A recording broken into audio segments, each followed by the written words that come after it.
Hello, magandang umaga mga idol. Ayan, isang na-discover ko. Kung maririnig nyo, may nagdri-drill doon sa tabi. May pinapayos pa kasi ako doon.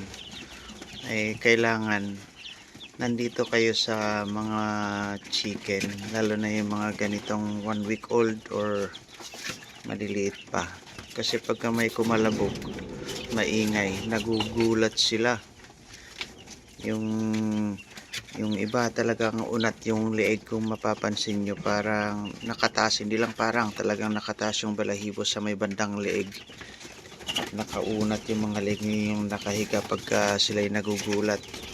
Kaya pagka may nagkatrabaho ganyan maingay, nandyan kayo na kinakausap nyo yung mga chicks, kasi yung attention nila nasa iyo at nakikita ka nila, hindi sila nagugulat.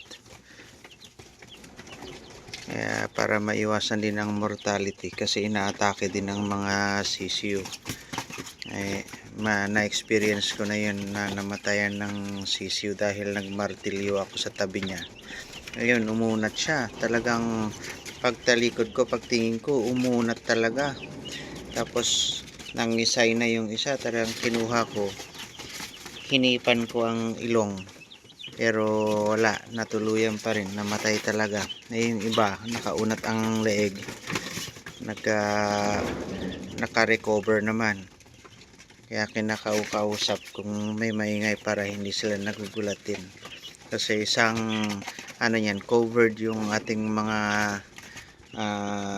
brooder na hindi nila nakikita ang labas, kaya madali silang magulat. So, isang experience po yan na pwede nating share sa iba, kung sakaling, baka sakaling makatulong din sa iba. Baka nagugulat kayo bakit namatay yung sisiw, yun pala nagulat.